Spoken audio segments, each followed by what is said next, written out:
Hi, we are here for Wellness Wednesday happening on a Thursday because my Wednesday fell apart. So here we are. So I wanted to talk today about my true or false post that I put up on Tuesday that was asking if Diet Coke is altering your genes, specifically causing any issues in your DNA. And unfortunately, if you're drinking Coke Zero, it probably is.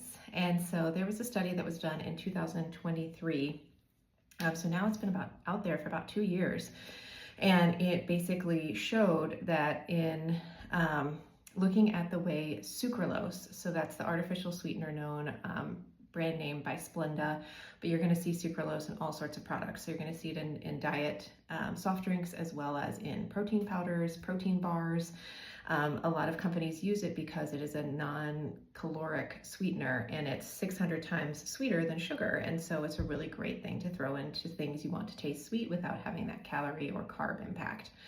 So unfortunately, like all good things that are too good to be true, this might be one of those as well. So when they looked at the way sucralose is broken down in the body, when it gets to the gut, it causes two things to happen. One, it causes leaky gut, which is really a problem.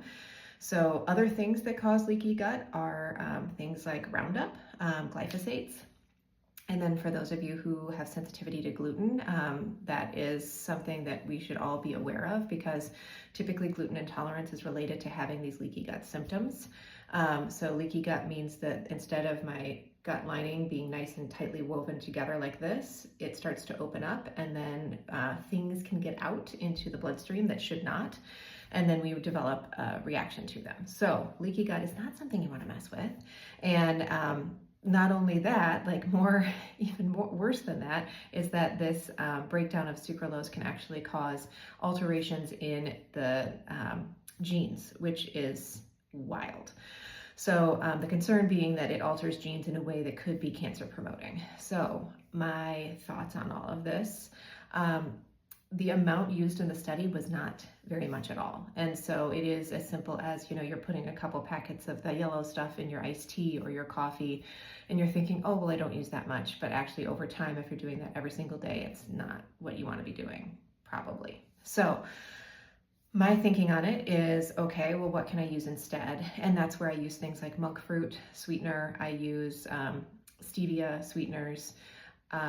Those are becoming more and more readily available. Or I will look at things like erythritol or xylitol, which actually could be gut health promoting in certain cases. That's still, yet to be officially ferreted out, but those sweeteners would be a much better option. And so they're going to be very low calorie. Some of them are no calorie.